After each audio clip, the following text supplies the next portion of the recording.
Banyak anime bagus rilis di musim ini dan gue akan kasih tahu lo sinopsis anime itu tentang apa aja agar lo gak dikibulin sama wibu bangki luar sana. Gue gak akan menaruh anime lanjutan ini di sini karena gue bakal naruh anime ini di honorable mention karena apa yang pengen gue bahas itu ada hal-hal yang baru.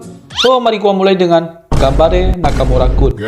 Gue cuma ngomong segitu aja dan yap, gue skip yang satu ini. Yes, Another My Kisah. Yukiya Asagi dan Miku Sakura mereka adalah teman masa kecil dan suatu hari mereka bermain sebuah game yaitu game Aishiteru, yaitu sebuah game menyatakan cinta dan aturannya siapapun yang bereaksi atau tersipu malu terhadap pernyataan tersebut maka dia kalah. Dan game tersebut terus berlanjut sampai mereka nyampe ke bangku SMA. Intinya ini anime nyeritain tentang dua sejoli yang saling suka tapi gengsian anjing. Dan lo bakal terus melihat mereka begitu sepanjang episode animenya. Ada iblis cantik yang turun ke dunia manusia dan dia nyamar jadi murid di sana dan nama dia Kanan.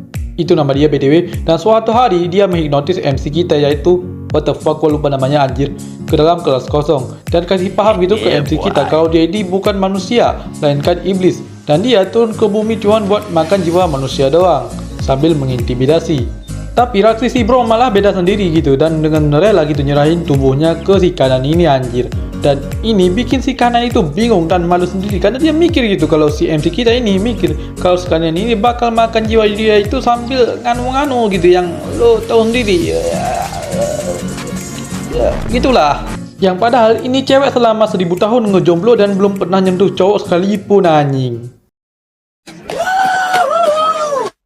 Yuzo Ogami adalah seorang pembunuh bayaran legendaris yang bisa menyelesaikan misi sesulit apapun. Tapi suatu hari, ini orang aki-aki disengat oleh lebah misterius yang mengakibatkan om-om bapluan ini berubah ke wujud bocil SMP 13 tahun. Dan di saat itu juga dia diberi misi oleh atasannya untuk menyusup ke suatu SMP sebagai murid biasa di sana dan melindungi satu murid cewek yang berhubungan dengan nafsinya yang sekarang. Anime Kill Bill ini satu autor dengan Kuroko no Basket dan gua bisa jamin ini bakalan seru banget buat diikutin. Pika Virgo adalah calon penyihir akademi yang sangat bergengsi. Tapi doi ada satu masalah, yaitu dia kagak bisa sihir anjir. Lantas kenapa ini orang daftar ke sekolah sihir bergengsi kalau dia sendiri kagak bisa sihir anjir? Yang jadinya si Pika ini butuh seorang guru buat ngajarin dia sihir. Tapi dia kagak bisa gitu, karena kagak punya duit ataupun koneksi keluarga buat nyewa seorang guru. Dan disitulah muncul kucing hitam lekang misterius yang ternyata ada seorang penyihir legendaris. Ya, dia ngakunya begitu sih. Dan dia begini dalam keadaan bentuk kucing ireng itu karena suatu kutukan. Dan dia minta bantuan ke cewek ini buat nyari cara buat ngapusin kedukannya dia. Sebagai ganti bakalan ngajarin sihir ke cewek ini. Holy shit man, gue gak tahu seberapa jeniusnya orang Jepang dalam menulis sebuah karya fiksi dan terlebih isekai. Gue udah lihat beberapa judul antara lain. Ada yang reinkarnasi jadi tengkorak, oke ini masih bisa gue terima. Ada yang reinkarnasi jadi slime, aneh namun masih oke. Ada yang reinkarnasi jadi pedang, aneh juga tapi masih bisa gue terima lah. Dan yang paling gokil adalah reinkarnasi jadi vending machine anjir. Dan sekarang ada yang lebih gokil lagi, yaitu reinkarnasi dari tulang rusuk bangsat. Gue gak tahu seberapa aneh dan nyelenehnya orang Jepang dalam memikirkan sebuah cerita isekai. Tapi man, fuck up cok. Gue what the fuck, gue gak tahu lagi nih. Gue benar-benar bingung man. Apakah orang Jepang benar-benar sudah kehabisan ide dalam membuat cerita? Fuck up, gue benar-benar oh shit. Buat lu pada yang pernah ikuti satu series Kamen Rider pasti familiar sama sinopsis anime ini. Nyeritain tentang Jepang yang terpecah belah menjadi 3 wilayah dan memasuki era 3 kerajaan yang saling perang berebut wilayah satu sama lain. Dan di sini kita akan mengikuti Aoteru Misumi, seorang pejabat rendahan yang udah muak banget gitu dengan keadaan negaranya yang udah hancur yang tercerai-berai. Jadi dia pun mutusin buat mendapati dangkal kekuasaan dan menyatukan kembali Jepang seperti sedia kala dengan ambisinya dia.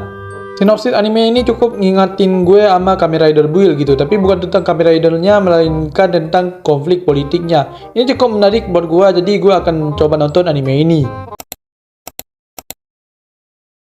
Di dunia ini 4 musim itu ada agen-agennya tersendiri, dan agen-agen ini memiliki tugas untuk menggunakan kekuatan khusus mereka yang diberikan oleh para dewa untuk menghadirkan pergantian musim. Akan tetapi mereka ini mengalami suatu masalah gitu, yaitu agen musim semi yaitu Hinagi Kukayo telah menghilang selama 10 tahun yang membuat musim semi itu lenyap dan dilupakan oleh semua orang. Dan selama 10 tahun juga ajudan pelindung agen musim semi mencari Hinagiku. Dan suatu hari Hinagiku ini kembali gitu. Dan dia dan bersama ajudannya mutusin buat melakukan perjalanan untuk menghantarkan kembali musim semi seperti sedia kala. Untuk sisa lainnya gua taruh di list honorable mention. Yang pertama ada Isekai Cocok Tanam Isekai Nonbori no Ka season kedua. Kedua Isekai Vending Machine season 3. Ketiga ReZero season 4. Keempat, Tebate Season 2. Kelima, Tetsurapat Season 4. Keenam, Wistoria Season 2. Ketujuh, anime yang gue banget Season 4. Kedelapan, Yozakura-san Season 2. Kesembilan, My Kisah Season 2. Kesepuluh, Kono Sampah Season 5. Dan segitu dulu buat season ini, dan sorry aja kalau anime di list ini tuh kurang banyak ya. Dan kalau lo tanya mengapa listnya itu dikit, itu karena gue malas anjir. Dan kalau lo tanya apakah kedepannya akan ada video kayak gini lagi, gue nggak tahu anjir, dan gue nggak mau tahu. Yang pokoknya gue udah muak. Tapi kalau lo suka dengan konten video ini, jangan lupa